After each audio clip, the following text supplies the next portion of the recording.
नारी को सम्मान दिलाने वाले और मेरे सभी बहुजन क्रांतिकारियों के चरणों में मेरा कोटि कोटि नमन। जय भीम, नमो बुद्धाय।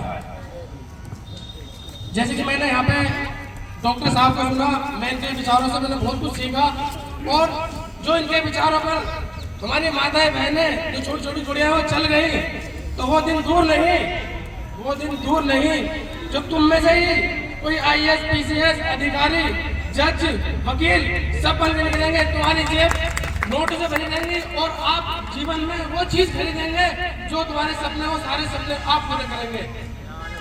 तो एक पहले से शुरुआत करता हूँ कि एक अदालत में केस चलता रहता है और जो उस केस को लड़ रहा है वकील, तो वो उस केस को हार जाता है और जज साहब से हाथ जोड़ के रिक्वेस्ट करता है कि जज साहब आप इसे फांसी की सजा मत दो, ये अपनी माँ का इकलौता लड़का है और मेरा सगा भाई है।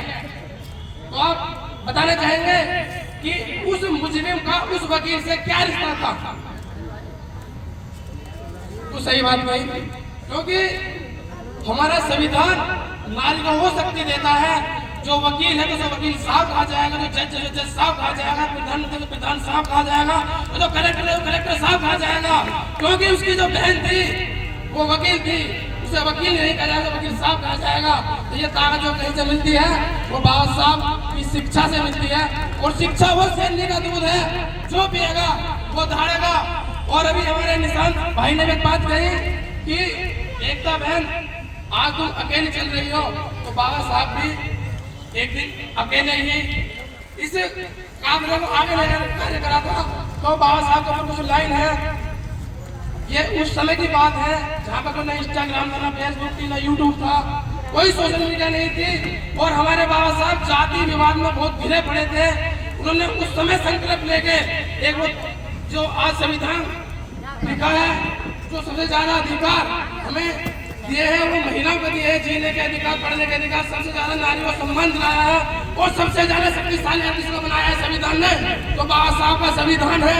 और तुम्हारा का सबसे बड़ा देवता है, सबसे बड़ा भगवान है, सबसे बड़ा ईश्वर है, तो वो बाबा साहब है, वो बाबा साहब है। तो एक तरफ मेरा भीम था, खिलाफ दुनिया सारी थी और ऊपर से धर्म की गद्दारी थी।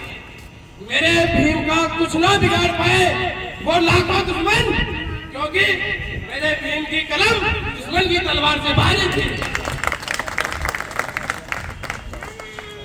तो भाइयों, मैंने एक बात जो मुझे सबसे अच्छी लगी डॉक्टर साहब की, वो ये लगी कि सभा में जितनी मेरी छोटी बड़ी बहनें उपस्थित हैं और गुड़ियाएं हैं, आपसे हाथ जोड़कर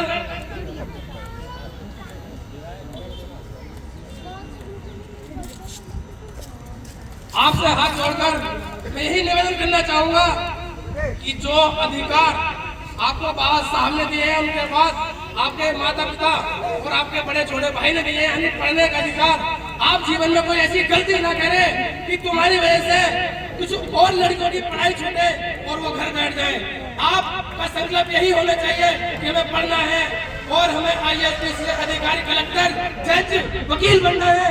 क्योंकि सबसे बड़ी ताकत अगर किसी के पास है ना, हम मर्दों से भी बड़ी ताकत किसी के पास है ना, वो महिलाओं के पास है। क्योंकि अगर हम पढ़ेंगे तो हम सिर्फ हम अकेले ही पढ़ेंगे, अगर आप पढ़ोगे तो पूरा परिवार पढ़ेगा, आने वाले हमारा भविष्य पढ़ेगा, फ्यूचर पढ़ेगा। क्योंकि तुम्हारी सबसे बड़ी एक यही कमान है कि शिक्षा। कुछ लोग ये कहते हैं कि शिक्षा के बलबूते पे चलते हुए कि हमारा तो नसीब खराब है, हम जीवन में आगे नहीं बढ़ पा रहे हैं, तो उसी के लिए दो लाइन और है कि शिक्षा में वो शक्ति है जो तुम्हारी खराब किस्मत ही बदल सकती है। एक बार इसे पढ़ के तो देखो, एक बार इसमें घुस के तो देखो। मैं ये कहता हूँ कि दुनिया की सारी ताकत आज में शिक्षा है। शिक्षित बनो, संगठित रहो, संघर्ष करो। आज हमारी बहन यहाँ पर अकेली संघर्ष कर रही है, लेकिन एक दिन ऐसा आएगा कि हमारी बहन सांसद बनेंगी, विधायक बनेंगी, तो वो भी एक संविधान की देन है, बाबा साहब की देन है।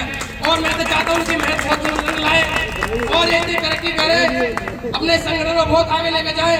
पर बहन जी समाज को तोड़ने का काम मत करना, कोई पार्टी मत बनाना, पार्टी में बांटने का काम मत करना। तो ये हमारा भव्य समाज आज बिखरा हुआ है।